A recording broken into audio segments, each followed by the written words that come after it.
शिवाय ओम नमः शिवाय। हर हर भोले नमः शिवाय। नमः शिवाय ओम नमः शिवाय। हर हर भोले नमः शिवाय। गंगाधराय शिव गंगाधराय। हर हर भोले नमः शिवाय ओम नमः शिवाय ओम नमः शिवाय। हर हर भोले नमः शिवाय। बोलो शंकर भगवान की जय। श्री शुभ महापुराण की भाव यात्रा आज से आरंभ करते हैं। जैसा कि आपने पहले भी बहुत बार सुना होगा, शुभ महापुराण में 24,000 श्लोक हैं। 7 संहिताओं में इसको विभक्त किया गया है और आरंभ में 7 ही अध्यायों में शुभ महापुराण का वैशिष्ट्य प्रतिपादन किया गया है, महात्म निरूपण किया गया है। नैमिषारण्य तीर्थ में शौनक आदि ऋषियों के द्वारा सूत जी से विविध प्रश्न किए जा रहे हैं और उन प्रश्नों के क्रम में सूत जी के द्वारा शौनक जी को शिव पुराण की कथा सुनाने का वचन देने की चर्चा इस महात्म्य के प्रथम अध्याय पर की गई है। शौनक जी निवेदन करते हैं, हे सूत महाप्राज्ञ सर्व सिद्धांतवित प्रभो, आख्याहि में कथा सारम पुराणानां विशेषतः। हे सूत जी महाराज, आप मुझे या हमें कथाओं का सार सुनाइए और खास करके पुराणों में जो कथाएं हैं, भगवत चरित्र हैं, उन सभी चरित्रों का जो सार है हमें सुनाने की कृपा करें। सदाचार, भगवत भक्ति और विवेक की वृद्धि कैसे होती है तथा साधु पुरुष किस प्रकार अपने काम क्रोध आदि मानसिक विकारों का निवारण करते हैं। इस घोर कलिकाल में जीव प्रायः आसुर स्वभाव के हो गए हैं। उस जीव समुदाय को शुद्ध अर्थात दैवी संपत्ति से युक्त बनाने के लिए सर्वश्रेष्ठ उपाय कौन सा है?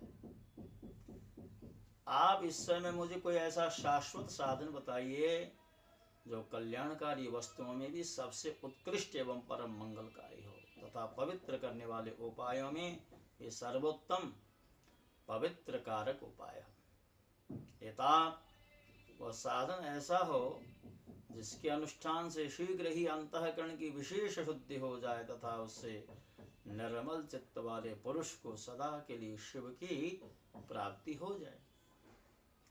सूत जी कहते हैं, हे मुनि श्रेष्ठ, आप धन्य हैं। आपके हृदय में कथा सुनने के प्रति विशेष प्रेम एवं लालसा है।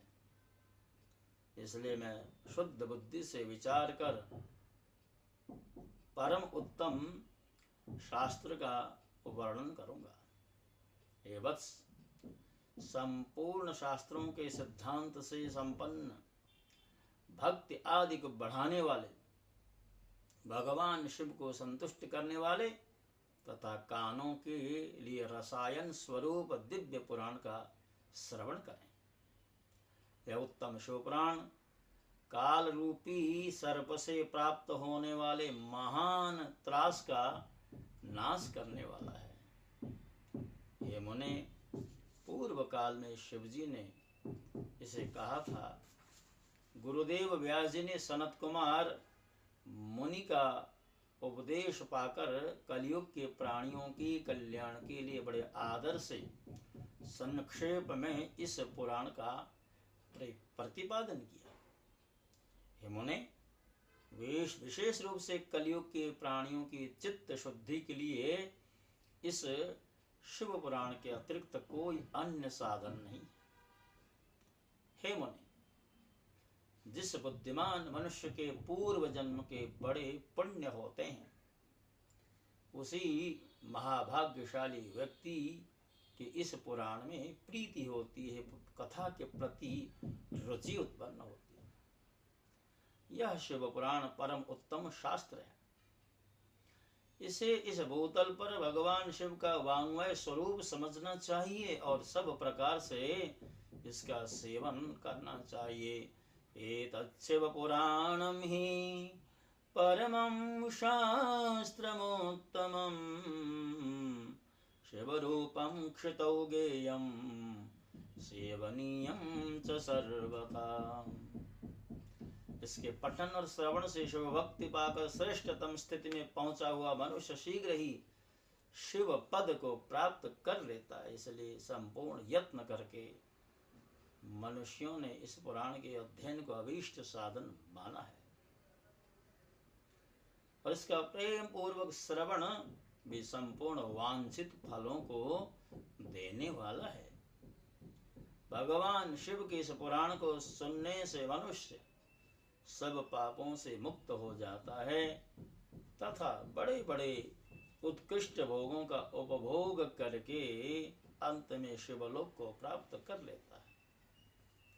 राजसु यज्ञ और सैकड़ों अग्निष्टोम यज्ञों से जो पुण्य प्राप्त होता है, वह भगवान शिव की कथा के सुनने मात्र से प्राप्त होता है। हे मुने, जो लोग इस श्रेष्ठ शास्त्र शिव पुराण का श्रवण करते हैं, उन्हें मनुष्य नहीं समझना चाहिए, अर्थात वे तो रुद्र स्वरूप ही हैं। इस पुराण का श्रवण और कीर्तन करने वालों के चरण कमल की धूलि का मुनिगण उस धूलि को तीर्थ समझते हैं। जो प्राणी परम पद को प्राप्त करना चाहता है, उसे चाहिए कि वह सदा इस निर्मल शिव पुराण का आश्रय ग्रहण करे। हे मुनि श्रेष्ठ, यदि मनुष्य सदा इसे सुनने में समर्थ न हो तो उसे प्रतिदिन स्थिर चित्त से एक मुहूर्त भी इसको सुनना चाहिए। हे मुनि, यदि मनुष्य प्रतिदिन सुनने में अशक्त हो तो उसे किसी पवित्र महीने में इस शिव पुराण का श्रवण करना चाहिए। जो लोग एक मुहूर्त उसका भी आधा अथवा क्षण मात्र इस पुराण का श्रवण करते हैं, उनकी दुर्गति नहीं हो सकती। हे मुनीश्वर, जो इस शिव पुराण की कथा को सुनता है, वह सुनने वाला पुरुष कर्म रूपी महावन को जलाकर संसार के पार हो जाता है। हे मुने, सभी दानों और सभी यज्ञों से जो पुण्य मिलता है, वह फल भगवान शिव के इस पुराण को सुनने से निश्चल हो जाता है। हे मुने, विशेषकर इस कलिकाल में तो शिव पुराण के श्रवण के अतिरिक्त मनुष्यों के लिए मुक्तिदायक कोई अन्य श्रेष्ठ साधन है ही नहीं। शिव पुराण का श्रवण और भगवान शंकर के नाम का कीर्तन दोनों ही मनुष्यों को कल्प वृक्ष के समान सम्यक फल देने वाले हैं। कलियुग में धर्माचरण से शून्य चित्त वाले दुर्बुद्धि मनुष्यों के उद्धार के लिए भगवान शिव ने अमृत रसस्वरूप शिव पुराण की उद्भावना की है। अमृत पान करने से तो केवल अमृत पान करने वाला ही मनुष्य अजर अमर होता है, किंतु भगवान शिव का यह कथामृत संपूर्ण कुल को ही अजर अमर कर देता है। इस शिव पुराण की परम पवित्र कथा का विशेष रूप से सदा ही सेवन करना चाहिए और करना ही चाहिए। इस शिवपुराण की कथा के श्रवण का फल कहूं, इसके श्रवण मात्र से भगवान सदाशिव उस प्राणी के हृदय में विराजमान होते हैं। यह शिव पुराण नामक ग्रंथ 24,000 श्लोकों से युक्त है। इसमें 7 संहिताएं हैं। मनुष्यों को चाहिए कि वह भक्ति, ज्ञान और वैराग्य से भलीभांति संपन्न हो, बड़े आदर से इसका श्रवण करे। पहले विद्येश्वर संहिता, दूसरी रुद्र संहिता, तीसरी शतरुद्र संहिता, चौथी कटकोटि रुद्र संहिता और 5वीं उमा संहिता कही गई है। 6ठी कैलाश संहिता और 7वीं वायवीय संहिता। इस प्रकार से 7 संहिताएं कही गई। 7 संहिताओं से युक्त यह दिव्य शिव पुराण परम परमात्मा, पर ब्रह्म परमात्मा के समान विराजमान है। सबसे उत्कृष्ट गति प्रदान करने वाला है। हे मुने, जब तक इस उत्तम शिव पुराण को सुनने का सुअवसर प्राप्त नहीं होता, तब तक अज्ञानवश प्राणी संसार में भटकता रहता है। भ्रमित कर देने वाले अनेक शास्त्र और पुराणों के श्रवण से क्या लाभ है, जबकि एक शिव पुराण ही मुक्ति प्रदान करने के लिए गर्जन कर रहा है। किम श्रुतैर बहुवी शास्त्रैः पुराणैश्च भ्रमावहि शैवम पुराणमेकम ही मुक्तिदानेन गर्जति। जिस घर में इस शिव पुराण की कथा होती है, वह घर तीर्थ रूप समझना चाहिए। उसमें निवास करने वालों के पाप नष्ट हो जाया करते हैं। हे मुनि श्रेष्ठ, कोई अधम प्राणी जब तक भक्ति पूर्वक शिव पुराण का श्रवण नहीं करता, तभी तक उसे पापी कहा जा सकता है। गंगा आदि पवित्र नदियां, सप्तपुरियां तथा गयादि तीर्थ इस शिव पुराण की समता नहीं कर सकते। अर्थात यह पुराण उन तीर्थों, उन नदियों से भी श्रेष्ठ माना गया है। जिसे परम गति की कामना हो, उसे नित्य शिव पुराण के एक श्लोक अथवा आधे श्लोक का ही स्वयं भक्ति पूर्वक पाठ करना चाहिए। जो निरंतर अर्थानुसंधान पूर्वक इस शिव पुराण को बांसता है अथवा नित्य प्रेम पूर्वक इसका पाठ मात्र करता है, वह पुण्यात्मा, इसमें कोई संशय नहीं है। जो प्रतिदिन आदर पूर्वक इस शिव पुराण का पूजन करता है, वह इस संसार में संपूर्ण भोगों को भोग कर अंत में भगवान शिव के परम पद को प्राप्त कर लेता है। एतत् शिव पुराणस्य कुर्वन् नित्यम् अतंत्रितः पट्टवस्त्रादिना सम्यक सत्कारं स सुखी सदा। जो प्रतिदिन आलस्य रहित हो, रेशम आदि के वेष्टन से इस शिव पुराण का सत्कार करता है, वह सदा सुखी होता है। यह शिव पुराण निर्मल शैवों का सर्वस्व, अर्थात शिव भक्तों के लिए तो ये सर्वस्व है। इहलोक और परलोक में सुख चाहने वाले को चाहिए कि वह शिव पुराण का नित्य सेवन करें। यह निर्मल एवं उत्तम शिव पुराण धर्म, अर्थ, काम और मोक्ष रूप चारों पुरुषार्थों को देने वाला है। अतः सदा प्रेम पूर्वक इसका श्रवण करना चाहिए, और विशेष रूप से कलिकाल में तो यह सर्वश्रेष्ठ साधन है। यह शिव पुराण आत्म तत्वज्ञों के लिए सदा सेवनीय है, सत्पुरुषों के लिए पूजनीय है।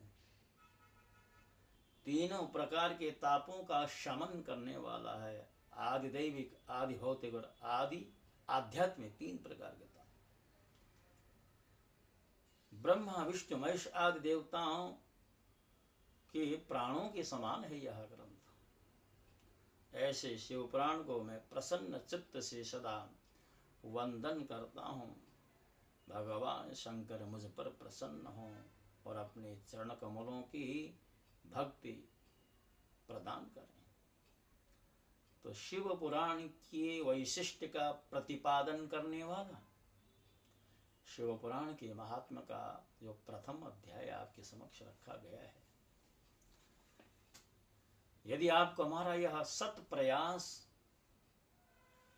अच्छा लग रहा है तो आपसे हार्दिक अनुरोध करता हूं कि आप हमारे चैनल को अवश्य में सब्सक्राइब करेंगे, ताकि हमारा उत्साह और बढ़े, अधिकाधिक ग्रंथ श्रृंखलाबद्ध तरीके से आपके समक्ष रखे जा सकें। इन दोनों एक साथ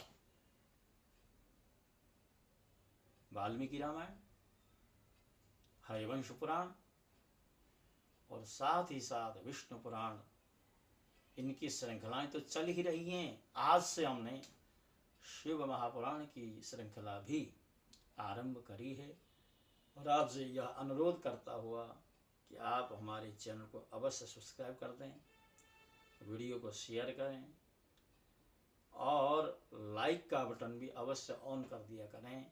इसी अनुरोध के साथ आपसे विदा होता हूँ। ओम नमः शिवाय। हर हर महादेव।